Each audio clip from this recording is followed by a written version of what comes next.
pueden presentar dentro del desarrollo en la etapa adulta. Para ello les voy a hacer lo que es la presentación. Permítanme.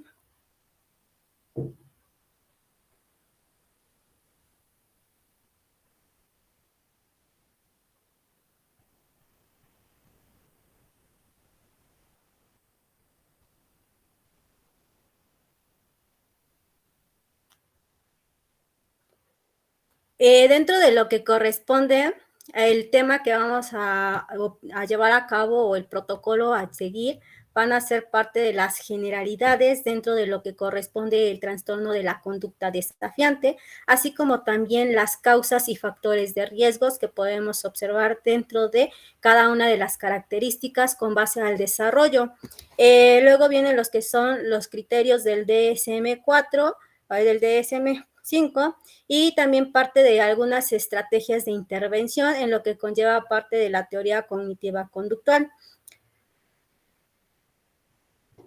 Para ello vamos a hacer parte esencial de lo que corresponde el concepto.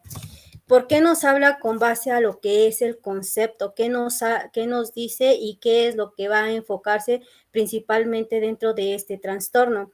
Nos habla que se va a caracterizar principalmente por lo que es un patrón recurrente de conductas que no va a presentar el niño dentro de lo que es cooperar con las indicaciones o lo que corresponde a ciertos acatamientos o lineamientos que figuras significativas o figuras de autoridad van a estar presentes. Para ello van a tener una actitud o una conducta en el que se van a resistir y no van a tener la apertura para participar. Por lo regular van a centrarse en características o actitudes desafiantes, en el que cuando cada uno de ustedes le llegan a hacer ciertas preguntas, pues automáticamente él no va a tener la apertura de poder dialogar o de dar una respuesta. Simplemente se va a centrar en cruzar manos y estar haciendo ciertas acciones conductuales con los hombros, y también nos muestra que va a haber parte de una rigidez dentro de lo que son las acciones de cuando tenemos lo que es parte de lo que corresponde cuando se está llevando a cabo lo que es el protocolo de entrevista dentro de lo que es la psicoterapia. Para ello nos habla que estas personitas van a ser van a tener una actitud muy irritable, van a ser hostiles, como lo mencionábamos, hacia los padres, ya sea mamá o papá, o lo que corresponde dentro del ámbito educativo con algunos maestros, y así como también van a presentar ciertas conductas inadaptadas a ciertos compañeritos. Para ello, nuevamente reiteramos, nos vamos a enfocar en lo que son los niños y los adolescentes, ya que aquí, como nos los menciona dentro de la diapositiva, son personas discutidores, desafiantes y provocadores que se enojan y pierden el control fácilmente. Cuando estamos dentro de lo que es el proceso del desarrollo de lo que corresponde indicaciones, en el ámbito ya sea educativo o en el ámbito como psicólogos clínicos, nos vamos a enfrentar con distintos tipos de niños, entre ellos principalmente por conflictos que se están viendo en diferentes factores, y esos ahorita los vamos a ir checando. Este tipo de personitas es importante que se lleve a cabo lo que es un diagnóstico, el cual nos habla que se va a llevar a cabo lo que es una detención o denominación como una detención precoz. En nos va a enfatizar principalmente en las actividades que van a estar encaminadas a descubrir lo que son algunos otros trastornos o patologías que se pueden desarrollar con el paso del tiempo. Para ello tenemos lo que es las generalidades.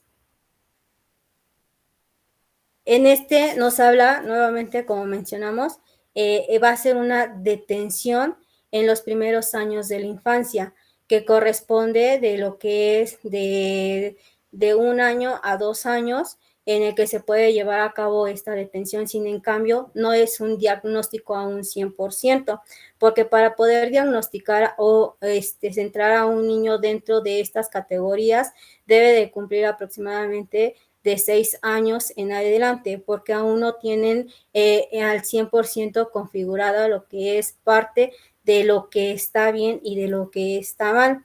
Ellos aún no están muy empapados con base a las normas o los protocolos a seguir. Por eso por eso se le denomina detención precoz. También el siguiente punto nos dice que nace por una inadecuada capacidad verbal en el niño, principalmente por falta de información que es suministrada por parte de los padres. En muchas de las ocasiones, a muchos de los papás dentro de lo que es el desarrollo, se limitan a dar explicaciones a los hijos con base a ciertas situaciones o conflictos que se están viviendo dentro de casa. Muchas de las ocasiones los papás tienden a pensar o a decir que ellos no tienen el por qué saber de ciertas limitaciones que se están llevando. Y entonces cuando el niño comienza a preguntarse o a cuestionarse del por qué o qué está sucediendo, automáticamente pues los papás lo callan o le dan una información errónea. Por eso es importante que durante el desarrollo de las etapas infantiles a los niños se les hable con la verdad, pero también aquí implica no no hablarles como personas adultas, sino hablarles como personas bajándonos un poquito a su nivel, en el que ellos aprendan y comprendan cada uno de los parámetros que se están viviendo, principalmente para que ellos tengan control en lo que son los impulsos y no se les genere parte de la ansiedad. Cuando hay demasiada ansiedad por falta de información, esto puede provocar que el niño se vuelva muy hostil, ¿sale?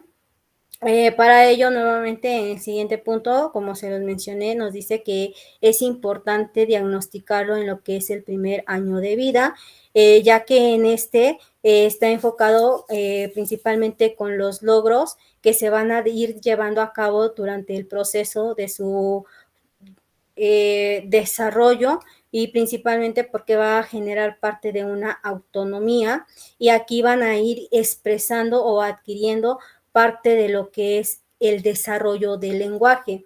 Van a comenzar a reestructurar parte de lo que conlleva el cómo se expresan, cómo generan un autocontrol o un control ante los impulsos o situaciones o hechos que se están viviendo dentro de lo que corresponde el desarrollo familiar o en otros ambientes sociales en los que ellos se encuentran. Para ello nos habla que el niño, como aún no tiene aún por 100% desarrollado a nivel cognitivo o las habilidades cognitivas superiores, pues su única forma de expresar ciertas emociones y sensaciones va a ser por medio del llanto. Entonces, a partir de ello, va a conseguir que la atención de las personas que están a su alrededor. Dentro de estas características nos va a hablar que va a haber algunas alteraciones que van a estar acompañadas principalmente por las 4 que tenemos en la diapositiva. Alteraciones en el estado del sueño, principalmente por las preocupaciones o situaciones de que él no entiende, no comprende. Sin en cambio, nosotros como adultos ya tenemos una capacidad cognitiva en la que podemos discernir información. Sin en cambio, los niños en esta etapa aún no. Por eso es que se cuestionan y durante el proceso de la etapa del sueño, pues no pueden controlar porque están demasiado centrados en lo que sucedió en los hechos. Entonces hay una alteración en las fases de los sueños. En muchas de las ocasiones, anteriormente tuve una niña que presentaba estas características de la conducta desafiante. Ella en el desarrollo en el ámbito educativo no le gustaba participar, se comportaba o tenía conductas un poco agresivas, ya sea a su maestra y a sus compañeritos. Me comentaban que anteriormente pues agarraba lo que era el lápiz y comenzaba a decirles que les iba a picar o hacer algo, pero aquí también nos habla porque había una alteración en el sueño. Entonces la niña, pues como no descansaba un 100%, pues demostraba hostilidad. A partir de, recuerden que las fases del sueño, solo el sueño es importante porque a partir de ello nosotros generamos un equilibrio ante las situaciones de los estímulos que se están viviendo en el entorno o en diferentes contextos en los que nos estamos desarrollando. También aquí la niña, por las situaciones que pasaba, generaba muchos niveles de ansiedad y a partir de ello comenzó a tener ciertas complicaciones o presentó complicaciones dentro de lo que son los trastornos de la alimentación. Ella se generaba mucho lo que era se provocaba el vómito y comía demasiado. Entonces, luego tenía una idea de que pues estaba gorda, pero esto era por la información suministrada por parte de la figura paterna. La figura paterna luego le mencionaba que estaba gorda, que no debería de comer mucho. Entonces, durante el proceso del desarrollo, la niña me llegaba a comentar que su papá le llegaba a decir esto.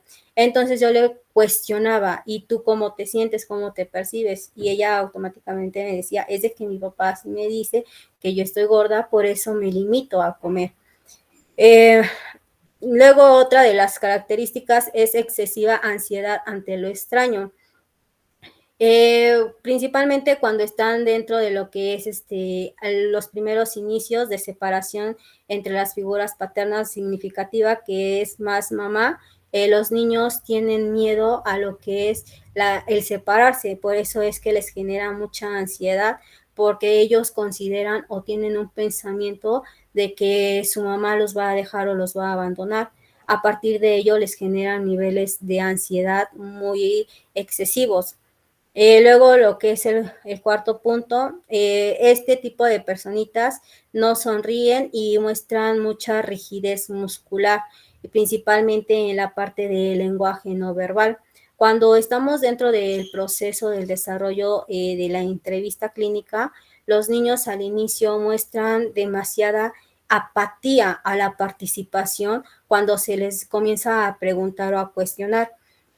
Entonces con ellos es muy difícil comenzar a trabajar todo este proceso porque por lo regular no quieren responder aunque le esté uno cuestionando y entonces comienzan a tener ciertas connotaciones conductuales de que nada más alzan los hombros y ya sea la única muletilla que llegan a comentar es sí, no sé o nada más, no dicen otras palabras.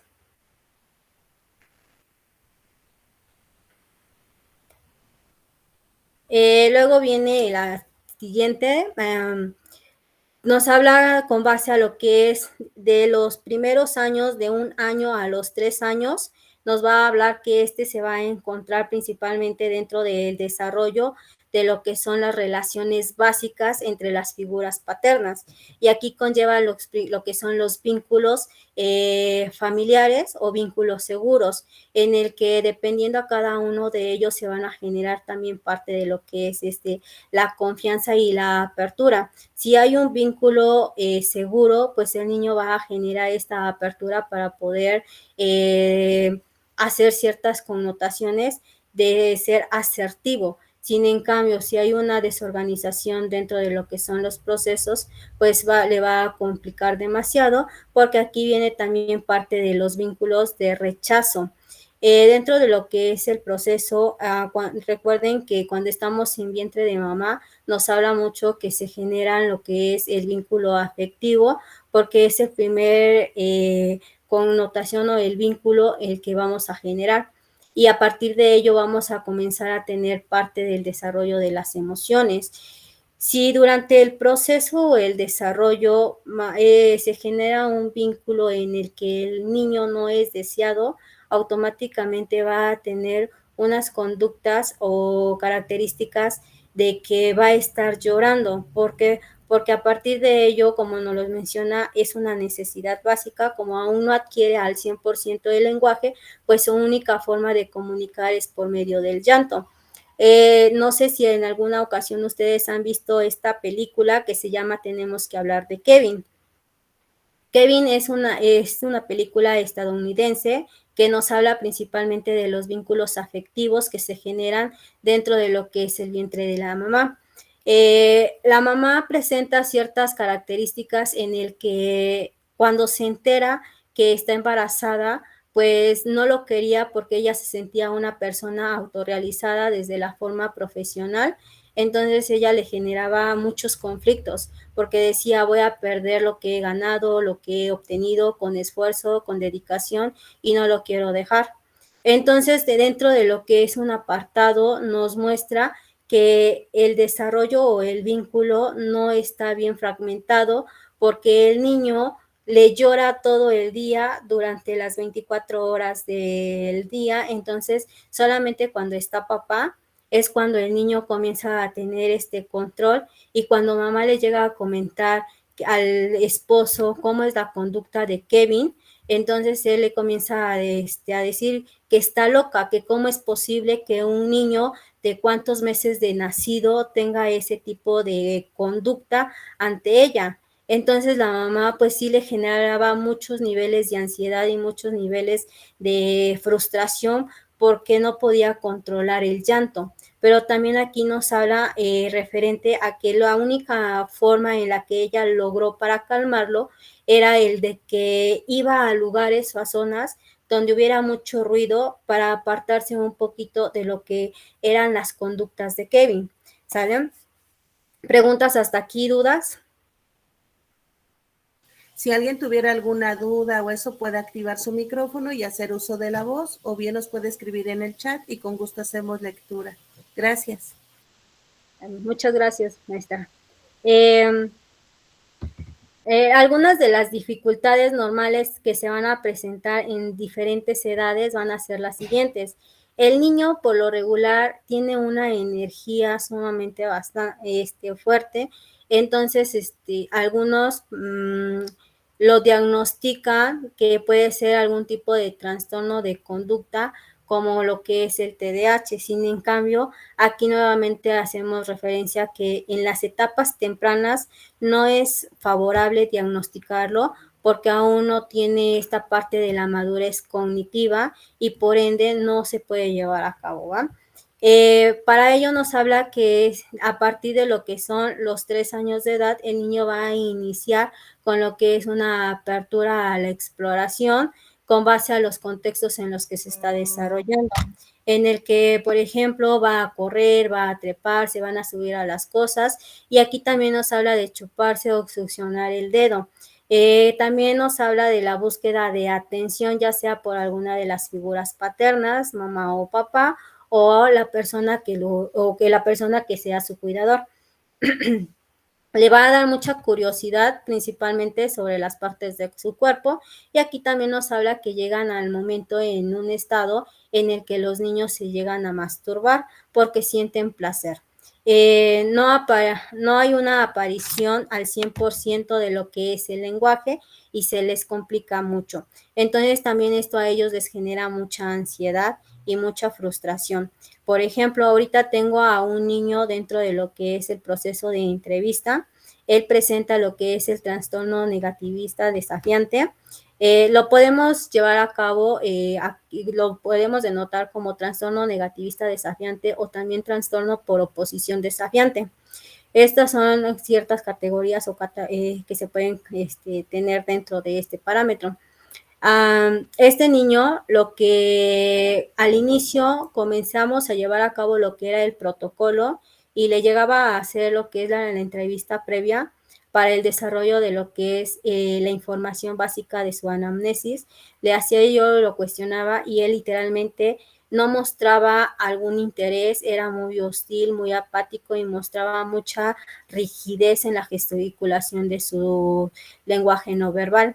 Entonces, conforme llevábamos a cabo lo que era el proceso de entrevista, utilicé lo que es uno de los tratamientos que usualmente utilizo, que es el tratamiento cognitivo-conductual. Ese lo utilizo mucho con lo que son juegos. Entonces al niño lo que comenzamos a trabajar era que él se comenzara a divertir dentro de lo que era el proceso para que generáramos confianza y tuviera la apertura. Sin en cambio, pues el niño se centraba mucho en su mundo, que automáticamente decía no voy a participar, no voy a decir nada, y se cerraba. Entonces, a partir de ello, lo que en las pocas palabras o frases que él mencionaba, la gesticulación de su lenguaje era muy limitado. No tenía al 100% lo que es el desarrollo de una frase o oraciones largas. Entonces, ahí es donde denoté que también se le dificultaba parte de lo que es el lenguaje. No estructuraba un 100%.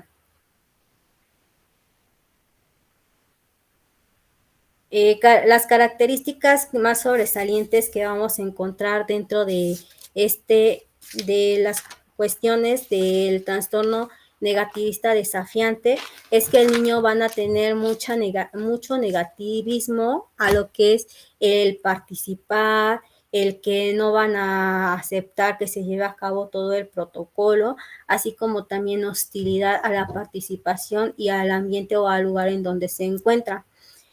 No va a tener absolutamente la apertura y al final y al cabo va a ser muy complicado trabajar con los niños, con este tipo de niños.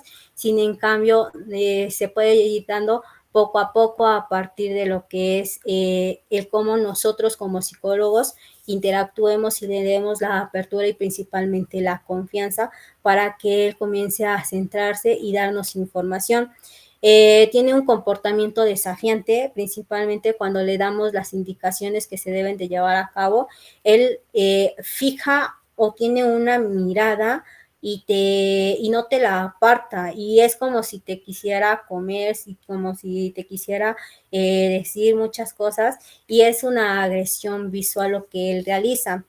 Luego, dentro de lo que son parte de estas características, también nos va a habla que va a haber una pequeña deficiencia a nivel cognitivo, porque aquí nos habla que va a haber conductas disruptivas, en la que, por ejemplo, a nivel cognitivo, el niño pues no va a tener lo que es la participación de la memoria de trabajo, porque no va a prestar la atención debida, la atención adecuada. Entonces su proceso y adquisición del aprendizaje va a ser muy leve, no va a ser muy significativo, porque se le va a presentar complicaciones en diferentes trastornos de lo que es la lectoescritura, y llevar a cabo lo que es los números, como lo conocemos, la discalculia.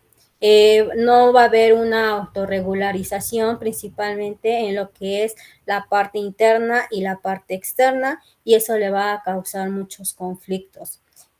Pueda tener muy poca flexibilidad cognitiva, o capacidad y poca capacidad para adaptarse a los cambios que se le presenten durante el proceso o el desarrollo. Entonces aquí entra en niveles nuevamente de ansiedad. Va a tener poca habilidad para resolver los problemas, y automáticamente, como no tiene esa capacidad y esa apertura, pues su paciencia se va a llevar a los límites y va a generar parte de la impulsividad para llevar a cabo lo que son las agresiones.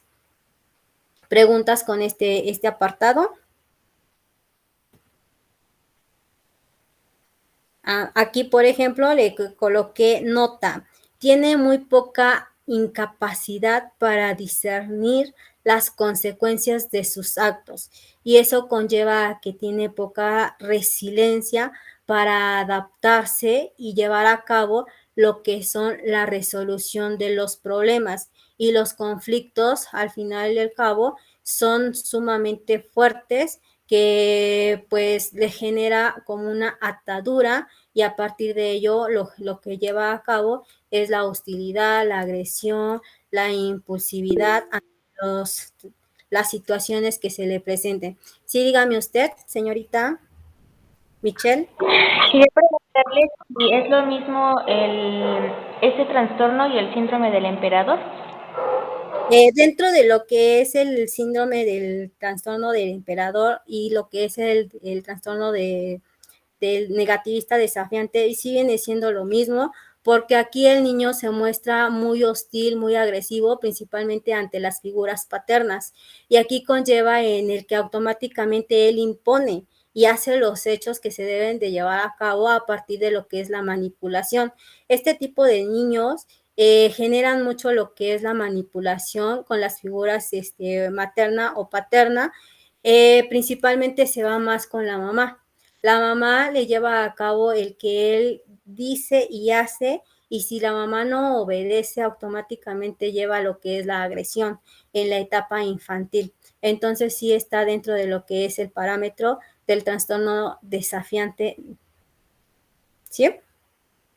Muchas gracias.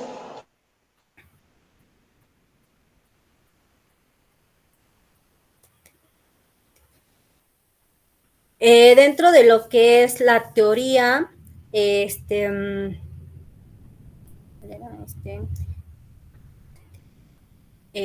de lo que es el trastorno negativista desafiante en el desarrollo de la infancia, nos habla que va a ser vinculado o precursor ante otros tipos de trastornos, que es la parte de lo que corresponde el desarrollo antisocial de la adultez. Muchas de las cuestiones en la actualidad, a veces hay niños o adolescentes que desconocen ciertas características que conlleva lo que es el trastorno antisocial. A veces solemos escuchar que hay alumnos o estudiantes en la etapa del adolescente que les llegan a preguntar que se describan y dicen automáticamente soy antisocial, y aquí viene un pequeño error. Las personas antisociales son aquellas personitas que no respetan las normas o los lineamientos dentro de lo que conllevan los parámetros de la sociedad, y ellos pueden agredir a terceras personas. Sin en cambio, luego les suelo decir a las personas que son asociales, y la persona asocial son estas personitas que son tímidas, calladas, serias, y no les gusta participar, les gusta estar solas y les gusta estar dentro de lo que es su propia zona de confort. Entonces es ahí donde también generamos todo este parámetro en el que nosotros debemos de llevar a cabo ambas contrapartes para verificar si un niño entra dentro de lo que son las características o solamente disfruta parte de su soledad. ¿Sale? Aquí nuevamente tenemos que es importante llevar a cabo lo que es el diagnóstico o ciertas cuestiones en la etapa inicial, en la infancia, porque es ahí donde inician todas las situaciones con base a lo que es la conducta. Por ejemplo, les voy a dar este pequeño ejemplo. Tengo dos sobrinas de la misma edad. Una vive o es educada por la figura de su abuelita, sin en cambio tiene una pequeña desvinculación con la figura materna. Cuando llega a pasar su mamá porque trabaja, entonces la deja cierto tiempo. Cuando está con la abuelita, la niña sigue todos los parámetros y los lineamientos que la abuelita le ha enseñado. Entonces ella no rezonga, no llora y lleva a cabo las conductas normales. Sin en cambio, cuando llega la mamá, que son en las noches, la niña genera lo que es niveles de ansiedad y comienza a actuar de una forma infantil. Es una niña, pero comienza a hablar un poquito más infantil, como niña pequeñita, como bebé. Entonces aquí también implica que la niña genera mucho lo que es la manipulación con su mamá cuando ella le solicita o le pide algunas cosas y la mamá le dice que no. Aquí también nos habla que en muchas de las ocasiones los papás no saben colocar los lineamientos o los límites que los niños deben de tener para que a partir de ellos comiencen a discernir parte de lo que sí pueden llevar a cabo o lo que son las conductas. Aquí la niña, como les comento a mi sobrina, pues ha llegado en ciertas situaciones en el que golpea o le pega a su mamá. Entonces ahí entran el que la mamá pues literalmente no le dice nada y comienza a reír. Entonces lo único que se está fomentando es que la niña tenga esta parte de un pensamiento disperso o disruptivo en el que lo que está haciendo está bien, porque mamá no le está diciendo que eso no se debe de llevar a cabo y como se está riendo, pues comienza a normalizar conductas y eso lo puede llevar a cabo en el desarrollo de lo que es en su infancia. De lo que corresponde en la parte de la adolescencia, da origen a la agresividad y a la violencia. Y también aquí nos vamos a situar principalmente en los ambientes en los que se están desarrollando, así también como la parte socioeconómica. Muchas de las ocasiones nos hablan que el nivel socioeconómico va a influir dentro de estos parámetros, principalmente porque como ahí no van a estar al 100% ambas figuras paternas, como en la parte actual ya tanto mamá como papá trabajan, pues ellos no tienen un patrón o un modelo a seguir. Entonces, automáticamente, pues muchas de las ocasiones los dejan tener una educación libre en el que pues automáticamente no generan estos parámetros. Para ello tenemos lo que es una pequeña teoría de la cual nos habla Albert Bandura. Albert Bandura nos habla sobre el aprendizaje social o el aprendizaje vicario, en el que dependiendo a donde se encuentre o el niño va a adquirir lo que es un proceso de aprendizaje a partir de lo que es los lineamientos y la apertura que se lleve a cabo por el dinamismo. Y por ello tenemos lo que es el ambiente, nos dice la siguiente frase: el ambiente de desventaja social crónicamente mantenida. ¿Qué nos quiere decir esto? Que muchas de las ocasiones los ambientes desfavorecidos van a llevar a cabo la apertura para llevar este tipo de conductas en lo que corresponde su aprendizaje vicario.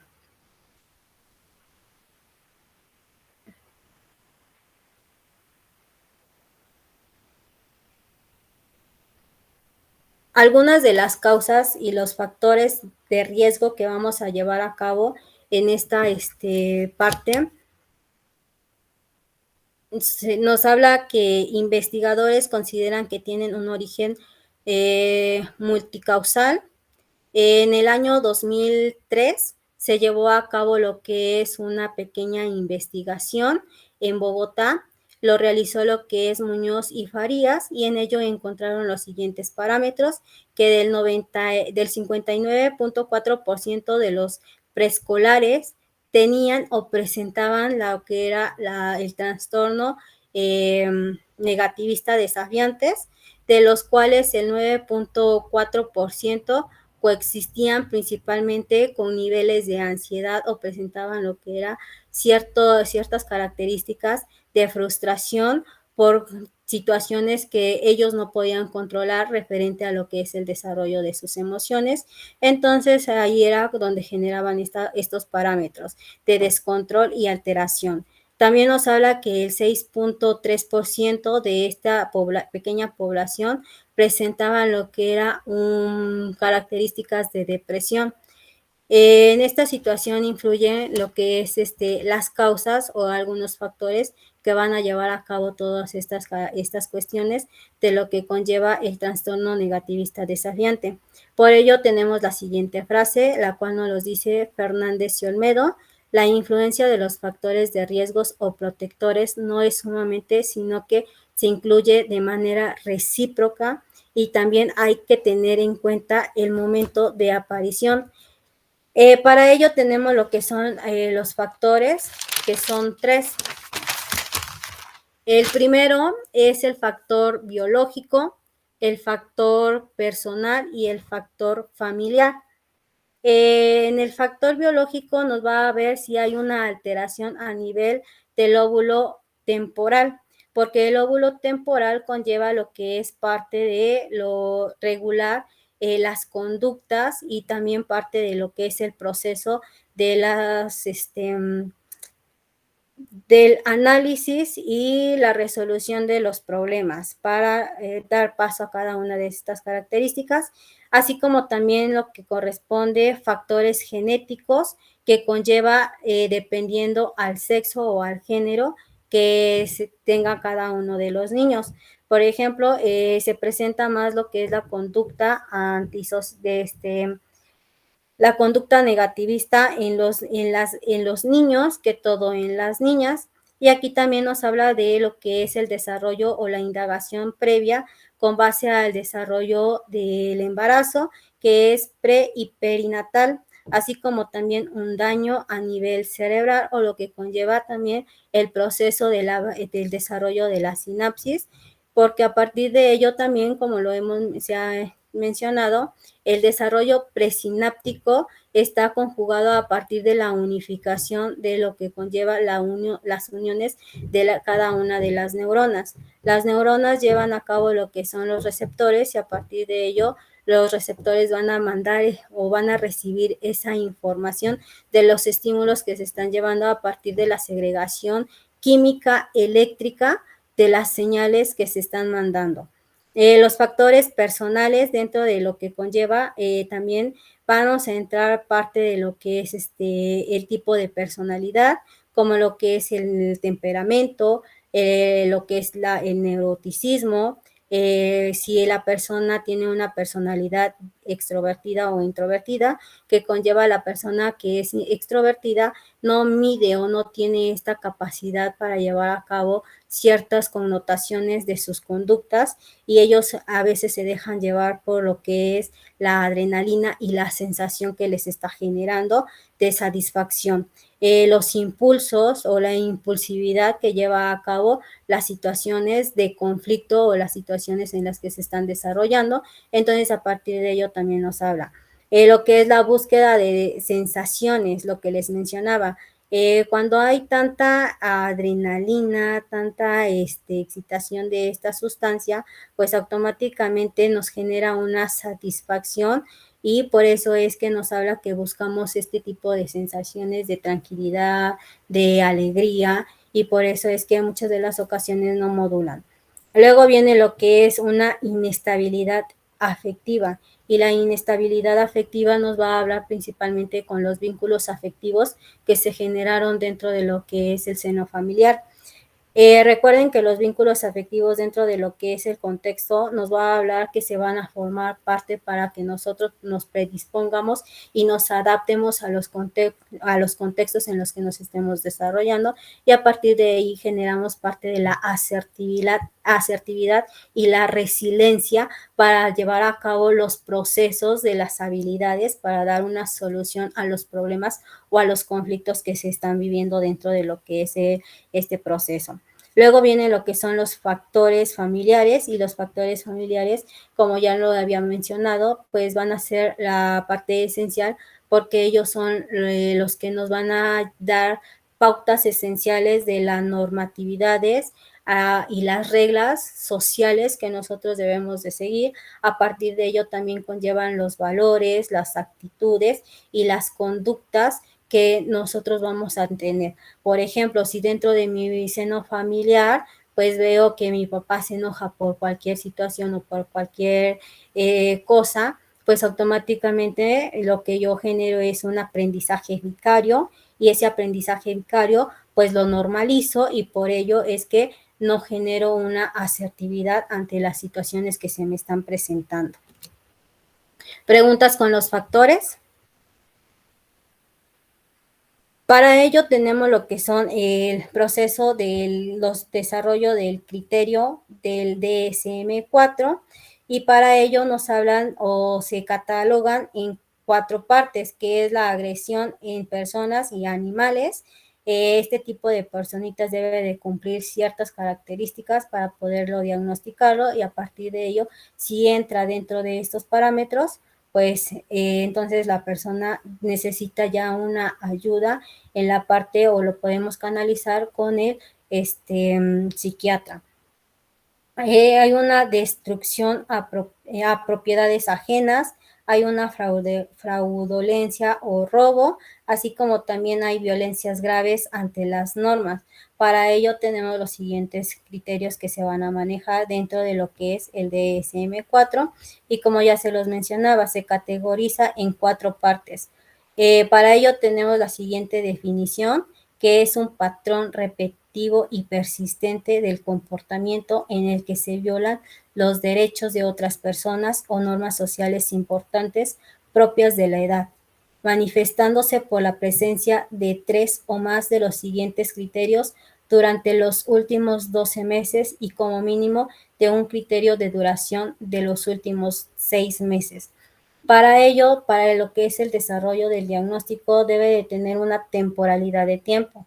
Si la temporalidad de tiempo es persistente a mayor de lo que menciona a los 12 meses o a los 6 meses, automáticamente llevamos a cabo lo que son los criterios que maneja el DSM-4, así también como el CIE-10.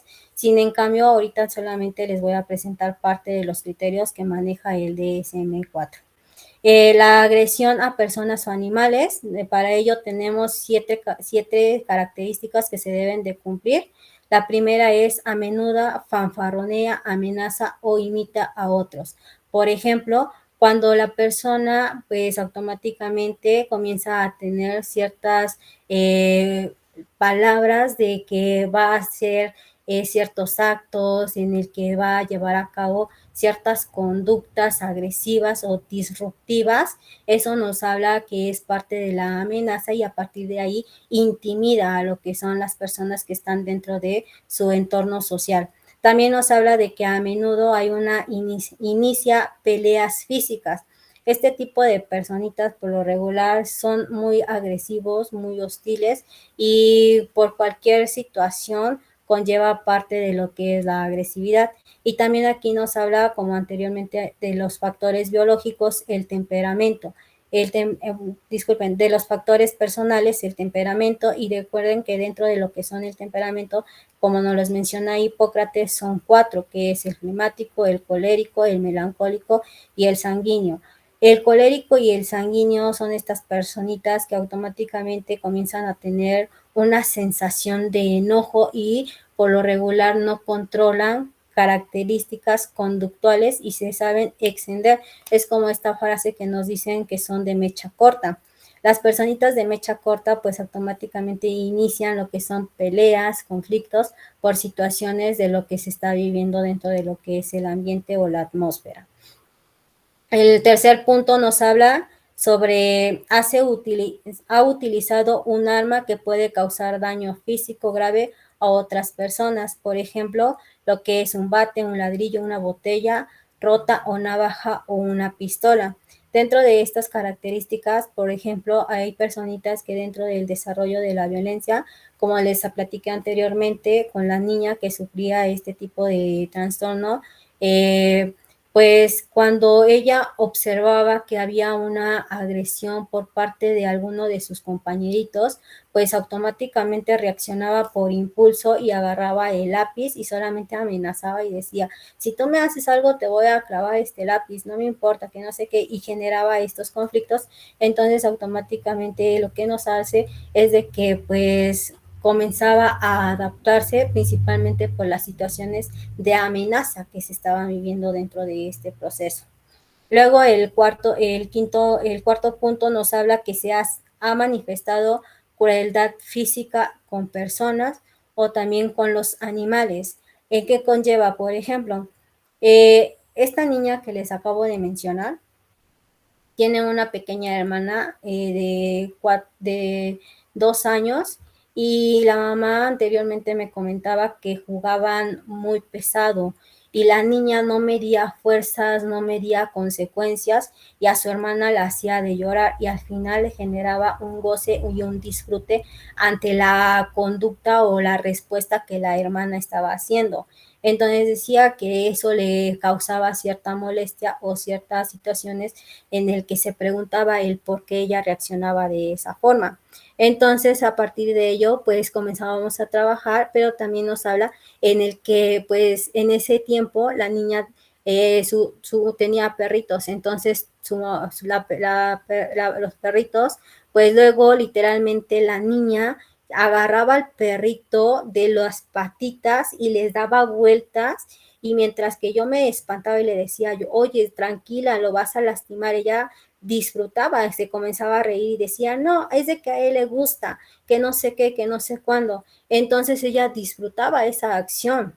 Y sin en cambio, pues aquí entran lo que son los parámetros de trabajo que yo llevé a cabo con esta niña para modular parte de lo que son sus niveles de ansiedad y reconocimiento de sus propias emociones ante las situaciones de conflicto que se estaban viviendo. Ahorita actualmente la niña pues ya genera lo que es una adaptación acorde a las situaciones, y ahora genera parte de la asertividad ante conflictos que se están viviendo. Por eso es importante llevar a cabo un tratamiento para cada uno de ellos, dependiendo al nivel o al grado que se les presente este tipo de trastorno. Luego tenemos lo que es ha robado enfrentándose a la víctima, por ejemplo, ataque con violencia, arrebato, bolsas, extorsión, ataco a mano armada. Estas características ya se están centrando un poquito más allá con personas adultas. Sin en cambio, con los niños aún no tienen este parámetro a un 100%, sin en cambio no son absueltos de que los lleven a cabo, dependiendo también a la edad o al rango de edad que ellos cumplan. ¿Por qué? Porque a partir de ello generan parte de que nuevamente mencionamos las características o el aprendizaje que tuvieron, lo normalizaron. Entonces ellos piensan que es normal, sin en cambio, conforme vayamos trabajando, es como van a llevar. Por ejemplo, la niña lo que hacía era que iba a los lugares, a los sitios donde se encontraba, y automáticamente con sus compañeritos buscaba en las mochilas, metía las manos y sacaba lo que era ya sea lápiz, gomas o lo que a ella le gustaba. Sin en cambio no ejercía parte de la violencia a un 100%, porque nada más observaba qué era lo que pasaba, pero también aquí implementa en el que hay niños que llevan a cabo lo que es las amenazas. Amenazas en el que si les dice, si no me das esto, tú no eres mi amigo. Si tú me prestas, no sé, tu lápiz, eres mi amigo. Entonces generan mucho lo que es también parte de la manipulación, como nos los habían ido mencionado paso a paso. Luego el séptimo punto nos habla de que ha forzado a alguien a una actividad sexual. Y nuevamente reitero, es en la etapa adulta, cuando ya se generaron ciertas patologías a nivel cognitivo, y la persona pues ya comienza a normalizar estas conductas por situaciones de lo que es el desarrollo o el ambiente en el que estuvo. Sin en cambio, los niños aún no llevan en este plano. ¿Preguntas con este pequeño punto? Si alguien tuviera alguna duda, puede activar su micrófono y hacer uso de la voz, o nos puede escribir en el chat. Gracias. Luego viene, gracias, maestra. Luego viene el apartado C, que nos habla de la destrucción de la propiedad. Nos habla que ha aprovechado deliberadamente incendios con la intención de causar daños graves. En esta parte los niños aún no llevan a cabo todo ese proceso, sin en cambio también llevan a tener ciertas conductas que por el juego o por diversión pueden provocar incendiar ciertos lugares o ciertos ambientes, porque ellos piensan o lo normalizan. El noveno punto nos habla de lo que es ha destruido deliberadamente propiedades de otras personas, distintos de provocar incendios.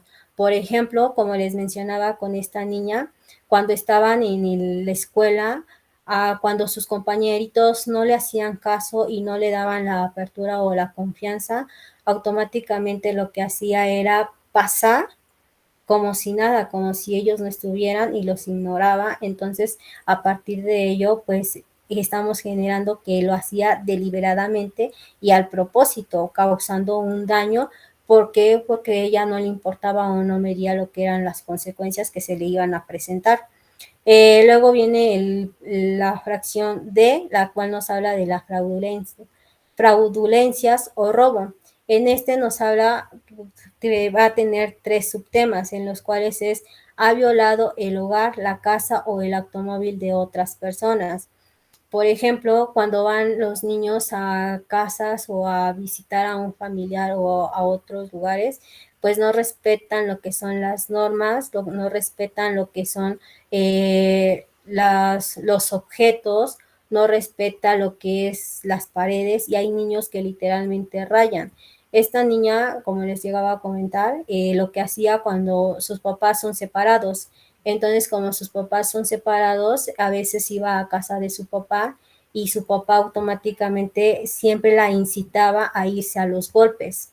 Y el papá le decía que como niña tenía que defenderse, que como niña tenía que golpear, y el señor tiene otra familia. Entonces aquí hacía que ambas hermanas se pelearan y decía que ella no, si se dejaba ganar era una no sé qué, una no sé cuándo, y la agredía verbalmente. Entonces la mamá luego me llevaba y me platicaba de todos estos hechos. Entonces a partir de eso era lo que llevábamos a cabo, el que la niña comenzara a discernir de lo que sí estaba bien y de lo que no estaba bien, y modificamos parte de lo que eran las conductas disruptivas que ella ya estaba normalizando por las situaciones de papá. Y a partir de ello, pues minimizamos parte de lo que es la violencia. Luego viene lo que es: a menudo miente por obtener bienes o favores para evitar obligaciones. De hecho, el papá también le normalizaba el que ella mintiera y dijera ciertas mentirillas, entre comillas, piadosas, pero la mamá siempre se percataba de esa situación. Entonces luego le llegaba y le preguntaba: a ver, platícame, qué es lo que sucedió. Y la niña pues literalmente le decía: no, es de que no. Y la niña, para poder minimizar los rezagos o las consecuencias, se ponía a llorar, y eso generaba lo que es parte de la manipulación para no ser castigada ante la conducta que estaba teniendo. Entonces aquí generamos esta parte de que la niña pues generaba este tipo de situaciones para llevar a cabo una ventaja y su mamá no la regañara o no tuviera estas consecuencias. Luego viene lo que es el punto número 12: ha robado objetos de cierto valor sin enfrentamiento con la víctima, por ejemplo, robos en tiendas, pero sin allanamiento o destrozos, falsificaciones. Pues la niña dentro de este proceso sí robaba, como les mencionaba, metía las manitas en las bolsas de los niños, pero no ejercía más allá de. Sin en cambio, cuando llevaban a cabo todo este proceso de las conductas, también me comentaba la mamá que llevaba confrontamiento con otros niños, y la niña efectivamente también tenía muchos problemas dentro de lo que es la adquisición del aprendizaje. En esta situación lo que realizamos fue lo que conlleva una mezcla de estímulos para que la niña también pudiera avanzar dentro de lo que es la adquisición de su aprendizaje, y a partir de ello a modular y a controlar parte de sus conductas con base a cada una de lo que se iba trabajando. Dentro de lo que es el punto C, nos habla de violaciones graves de normas. Dentro de nuevamente, el punto 13 nos habla que a menudo permanecen fuera de casa de noche a pesar de las prohibiciones paternales, iniciando este comportamiento antes de los 13 años de edad. Y esto conlleva ya en el desarrollo de la adolescencia. Recuerden que también aquí dentro de lo que es el desarrollo de la adolescencia, por los cambios biológicos y hormonales que se presentan, automáticamente el niño o el adolescente comienza a tener un pensamiento disperso, en el que se centra solamente en sus conductas, en lo que él quiere, y muchas de las ocasiones tiene un pensamiento de que todos están en contra de él y que nadie comprende o lo entiende, entonces eso lleva a que el niño comience a tener, o el adolescente comience a tener este tipo de conductas. Luego lo que es el punto 14, se ha escapado de casa durante la noche por lo menos 2 veces, viviendo en casa de sus padres o en un hogar sustitutivo o solo una vez sin regresar durante un largo periodo de tiempo. Dentro de lo que es el desarrollo de la adolescencia, los adolescentes pues tienen esta apertura y esta ímpetu por buscar nuevos ambientes, nuevas experiencias, nuevas situaciones en las que ellos se sienten reafirmados, principalmente por el desarrollo de lo que conlleva el proceso de su identidad. Entonces aquí también nos habla de que el adolescente pues va a tener mucha falta de control en referente en lo que es parte de lo impulsivo y también en lo que corresponde, va a tener muy poca paciencia y muy poca tolerancia ante las situaciones y eso le va a generar parte de lo que es ansiedad y frustración porque nuevamente reiteramos, siente y piensa que no lo entienden o no lo comprenden. Luego viene lo que es el punto número 15, suele hacer nodillos en la escuela, inicia esta práctica antes de los 13 años. En esta situación, nuevamente, comienzan a tener las conductas en el que pues el niño comienza a ver situaciones en el que pues literalmente comienza a generar cada una de estas características, principalmente porque comienza a tener grandes niveles de ansiedad, de estrés y por ello es que conlleva este tipo de situaciones. Luego, dentro de lo que es la clasificación en función de la edad de inicio, nos habla de 3 parámetros, en el cual están lo que es el trastorno disocial, tipo de inicio entra en la etapa infantil, se inicia por lo menos una de las características o los criterios del trastorno disociativo antes de los 10 años. Por ejemplo, como nuevamente les mencionaba, a partir de los 6 a los 9 años el niño apenas está iniciando dentro de los parámetros, sin en cambio aún no lo podemos diagnosticar a un 100%. Dentro de lo que es el trastorno negativista desafiante, se lleva o se controla a partir de lo que conlleva los tratamientos. Luego tenemos el trastorno disocial tipo de inicio. En este nos habla que va a iniciar dentro de lo que es el desarrollo de la adolescencia y en este nos dice que a causa de cualquier característica o criterio del trastorno antes de los 10 años de edad. En esta y nuevamente reiteramos, recuerden que dentro de lo que son los estadios del desarrollo tenemos lo que es la pubertad y la pubertad lleva a cabo a partir de la confrontación de lo que es las figuras paternas, principalmente con la figura materna. Por ejemplo, ahorita tengo una adolescente, una niña que está dentro de la pubertad. La niña automáticamente ejerce ciertas conductas en el que le gusta observar mucho lo que son videos de eróticos. Entonces aquí la niña le genera esta apertura principalmente por saber qué es lo que está sucediendo, pero también nos habla con base a lo que conlleva a qué se dedica su mamá. Su mamá pues automáticamente es una acompañante, ese es su trabajo, entonces la niña pues comienza a tener un pensamiento disperso y por ende ve mucho este tipo de videos, pero también nos habla de que no hay un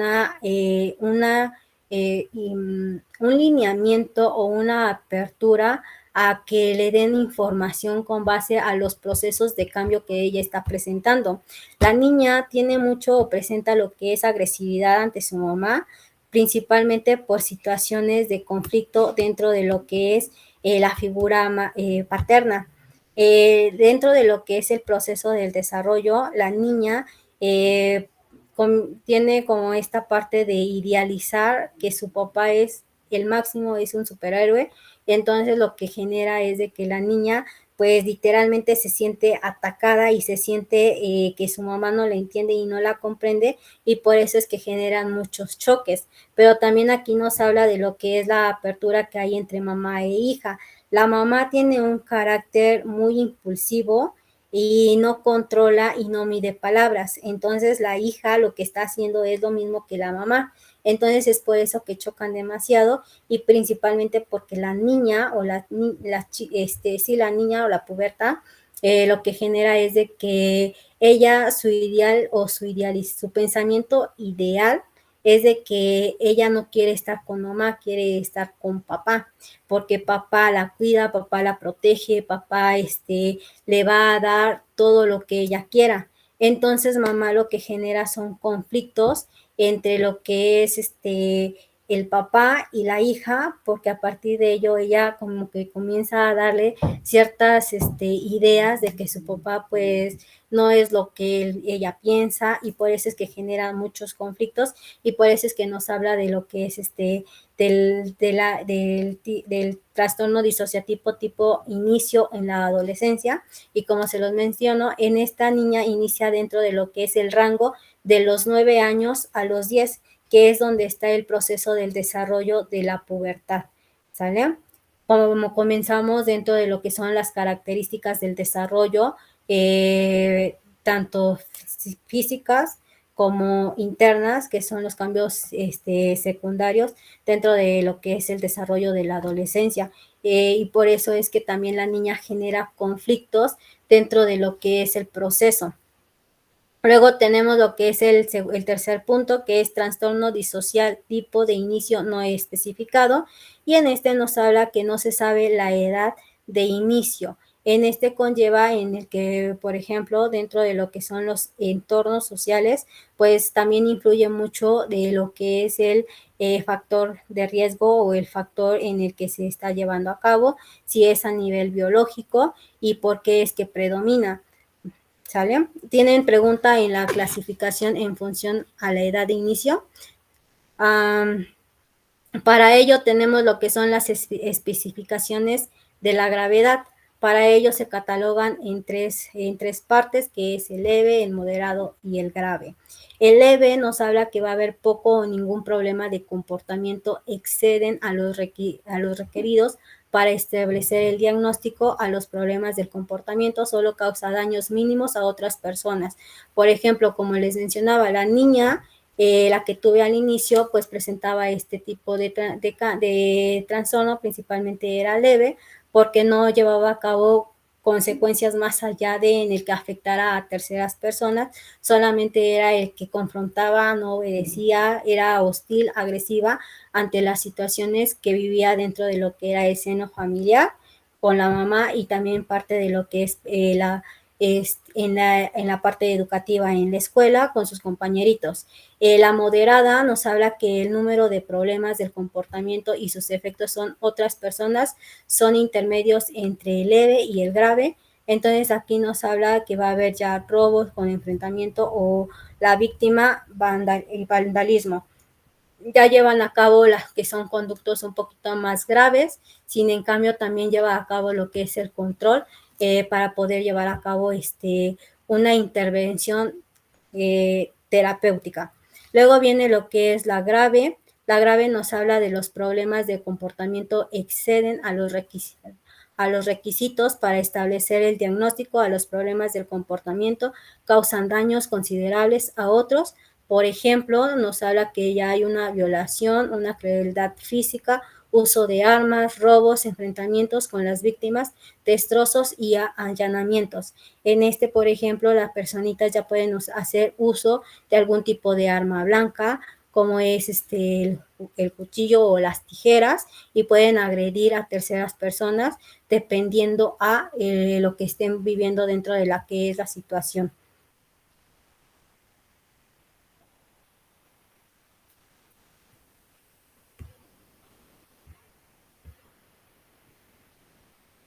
Para ello tenemos lo que es el tratamiento, y el tratamiento lo podemos llevar a cabo de 4 formas.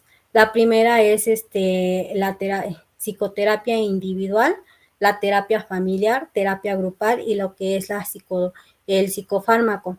Dentro de lo que conlleva la terapia individual, ya está centrado principalmente con el enfoque cognitivo-conductual.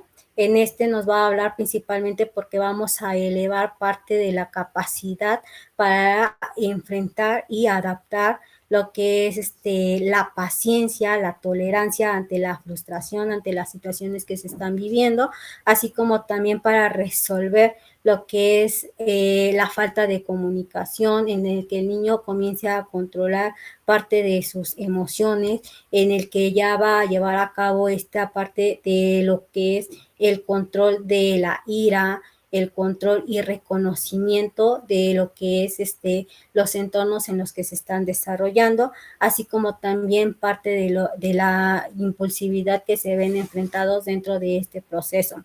Luego tenemos lo que es el segundo punto, la terapia familiar. En la terapia familiar nos va a hablar porque ya llevamos a cabo lo que es una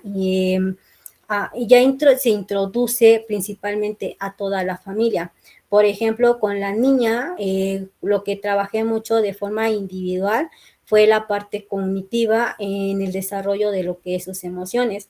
Para eso trabajo mucho lo que es el monstruo de colores. El monstruo de colores me ha ayudado mucho durante el proceso o mi trabajo, porque a partir de ello les comienzo a cuestionar, les comienzo a preguntar qué es lo que ellos observan, qué es lo que ellos pueden ver en el monstruo de colores, cómo me lo podrían describir. Entonces, a partir de lo que ellos me van describiendo, les comienzo a preguntar o a cuestionar de, cuéntame tú cómo te sientes, cuando estás viviendo esto, qué es lo que tú expresas, por qué no platicas, y principalmente dentro de lo que es el desarrollo o el inicio, lo que hago mucho es de que al niño le genero lo que es la confianza para que tenga la apertura para participar dentro de lo que es el proceso, porque al inicio con la niña no se me complicó mucho, sin en cambio pudimos manejar ciertas estrategias para que ella comenzara a platicarme y a abrirse un poquito más. Sin en cambio, con el niño que actualmente tengo, sí se me está complicando, porque en él, cuando le llego a cuestionar o le llego a preguntar, simplemente comienza a tener una conducta de hostilidad en el que no me refleja algún tipo de emoción, se queda solamente cerrado y nada más alza mucho los hombros. Entonces lo que aplico mucho también ahí es de que son estrategias de juego. En las estrategias de juego lo que llevo a cabo es de que en lugar de decirles que van a tener un castigo o van a tener un premio, siempre les hago mención que vamos a tener un reto. El reto es para que comiencen a llevar a cabo el que pues se diviertan y disfruten y tengan la apertura para que puedan participar, y principalmente la comunicación. Entonces, cuando llevamos a cabo todo este proceso, automáticamente el niño eh, comienza a tener cierta apertura porque comienza a divertirse. Entonces, a partir de ello es como comenzamos a llevar a cabo la modificación de su propio pensamiento a partir de lo que se le pregunta, y a partir de ello generamos también una modificación entre lo que es la parte interna y la parte externa para llevar a cabo lo que es la asertividad ante las situaciones que se están llevando, y así también como también la paciencia y la comunicación. Luego viene lo que es la terapia familiar. Nuevamente regreso a ese. Nos habla principalmente que aquí debemos de hacer lo que son redes de apoyo. Las redes de apoyo con las figuras, con los padres, pero también aquí conlleva a una psicoeducación en la que a los papás se les va a enseñar de cómo hablar, cómo platicar, cómo dirigirse con sus hijos y qué tipo de palabras sí se les puede, sí se les permite. ¿Por qué? Porque, por ejemplo, con la niña, como les mencionaba, el papá siempre cuando lo va a visitar, el señor habla con muchas groserías. Entonces, pues la niña normalizaba ese tipo de conductas y también intentaba llevar a cabo ese tipo de acciones con su mamá y también en la escuela. Entonces lo que hicimos fue una plática, un taller en el que al señor se le enseñó qué era lo que debía de llevar a cabo, cómo dirigirse con su hija, cómo platicar, el que él tuviera la apertura para poder demostrar también parte de sus emociones, porque el señor tiene un pensamiento machista, un pensamiento muy cuadrado, que cuando su ex esposa le dijo que tenía que asistir a este taller, el señor dijo que no tenía por qué, porque él no estaba loco, que él estaba muy bien y que pues ninguna psicóloga lo iba a hacer cambiar de parecer. Entonces sí estuvimos batallando un poquito con él, casi lo que es un mes y medio. Sin en cambio, el señor después tuvo esa apertura para llevar a cabo el aceptar que efectivamente cometió ciertos errores, y ahorita en la actualidad el señor ya cuando llega a ver a la niña, a su hija, ya le presta mayor atención, ya le pregunta cómo se siente, le pregunta qué tal se le fue en la escuela, y la niña pues ya comienza a tener más apertura a la confianza con sus compañeritos, y como se los mencioné al inicio, la niña automáticamente lo que hace es de que ahorita actualmente todavía sigo trabajando con ella, pero ahora sigo trabajando parte de lo que es su seguridad. En lo que hacemos mucho es de que la niña ahora, en lugar de, anteriormente era ella la agresiva, y ahora ella pasa a ser esta parte de que hay un compañerito que la molesta, sin en cambio ella busca de una forma asertiva solucionar los problemas. Y lo que la niña le llega a decir es de que, oye, tú te sientes como el monstruo de colores, y pues la persona solamente o el niño no sabe qué decir, y nada más le dice que le preste, no sé, su color, o que le preste una libreta, y entonces lo que lleva a cabo es de que pues la niña se cuestiona y le dice, que el niño le dice, es de que tú estás loca, y mi paciente lo que le menciona es de que no estoy loca, porque a mí mi psicóloga me enseñó que debo de respirar, debo de pensar, debo de analizar y debo de dar una respuesta asertiva ante las situaciones que se me están presentando. Y ella menciona, en la actualidad, luego de que la veo o de que sigo con ella en las sesiones, me dice, y es de que mi psicóloga pues me ha dado muchas herramientas para poder controlar mis impulsos de que de que me comporte yo mal, o de que tenga yo una forma errónea de verbalizar lo que estoy sintiendo. Entonces eso es lo que conlleva, a partir de que se trabajó con el papá, con la mamá y con los familiares, que iniciamos parte de lo que es mejorar la comunicación, y así también mejoramos parte de lo que es el desarrollo de lo que es la crianza o los vínculos afectivos que se llevaban entre los papás y la hija. Luego viene lo que es la terapia de grupos. En la terapia de grupos lo que se maneja es principalmente que grupos con pares, en el que los niños tengan la misma edad, en el que cuenten sus problemas, en el que generen esta parte de la comunicación ante las situaciones que se están viviendo, pero también nos habla mucho de lo que es se van a fomentar las habilidades sociales, en el que el niño comience a tener la apertura para poder dar esta parte de la comunicación y la socialización, y no se muestre tan hostil ante lo que se está viviendo. Dentro de lo que conlleva, también nos habla la parte de la terapia de grupo, que nos va a fomentar parte en el desarrollo de las relaciones, como lo habíamos mencionado, sociales e interpersonales, en el que el niño va a disfrutar, va a gozar, a llevar a cabo las dinámicas o las acciones de la comunicación con los otros niños, disfrutar esta parte de divertirse, de aprender a controlar sus propias emociones a partir de lo que está observando, a partir de lo que otros niños llevan a cabo, para que él comience a familiarizarse a partir de lo que se está comunicando de una forma de juego. Eso es lo que se lleva a cabo dentro de lo que es la terapia de grupo con los niños, que es más dinámico, más juego, más actividades para que a partir de ello, pues, generamos esta apertura.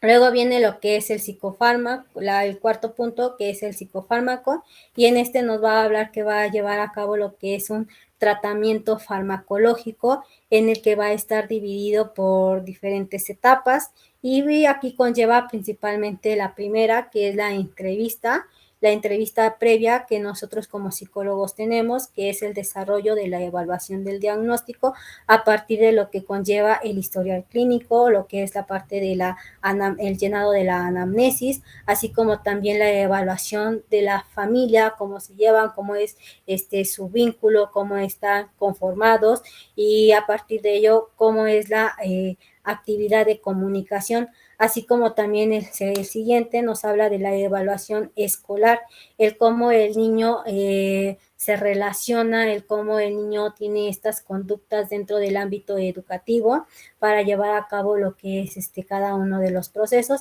y esa sería la primera etapa. La primera etapa es de la evaluación del diagnóstico a partir de lo que es su historial clínico. La segunda etapa, nuevamente reiteramos, es una psicoeducación en el ámbito, en el niño como en los padres, para generar parte de lo que es la vinculación y la comunicación de forma asertiva ante las situaciones que se están viviendo, para que a partir de ello generen la resolución a los conflictos entre tanto el papá comience a modificar de una forma a nivel cognitivo cuáles son las conductas, cuáles son la forma de comunicarse o de entablar una comunicación con los niños en el que no sea por golpes, en el que no sea de agresión verbal, en el que no le tengan esta parte de decir que es un no sé qué, que es un que no sirve para nada, sino que decirle cuáles van a ser las actividades que debe de llevar a cabo para que a partir de ello generamos esta pequeña vinculación. Luego viene lo que es la tercera etapa. En la tercera etapa nos habla de lo que es la psicoterapia. Y la psicoterapia se va a manejar, como ya lo habíamos mencionado, de forma individual, de forma familiar y de forma grupal, para que a partir de ello llevamos a cabo cada una de las características desde los diferentes aspectos de la persona, para que a partir de ello comience a generar esta parte de la paciencia, la impulsividad, la hostilidad, la agresividad ante las situaciones que ellos están viviendo. Luego viene lo que es la cuarta etapa. En la cuarta etapa nos habla principalmente de utilizar algún tipo de algoritmo en el que nosotros descartemos otro tipo de trastornos, como es el trastorno del TDAH, como es el trastorno depresivo o el trastorno de ansiedad.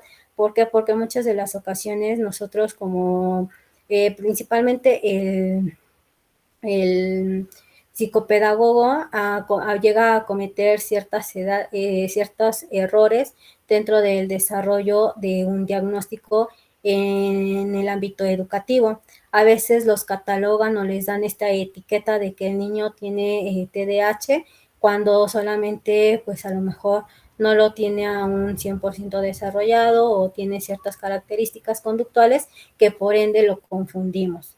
Luego viene lo que es la última etapa, y la última etapa, que es la número 3, nos va a hablar de lo que es nuevamente la psicoeducación, pero ya en los diferentes contextos o entornos en los que se están desarrollando cada uno de las personas que nosotros vamos a tratar, principalmente el niño.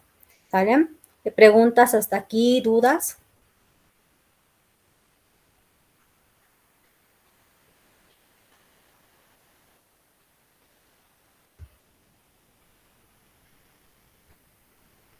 Bueno, en la última diapositiva tengo lo que son las referencias bibliográficas en donde se obtuvo toda la información que se les colocó en las diapositivas.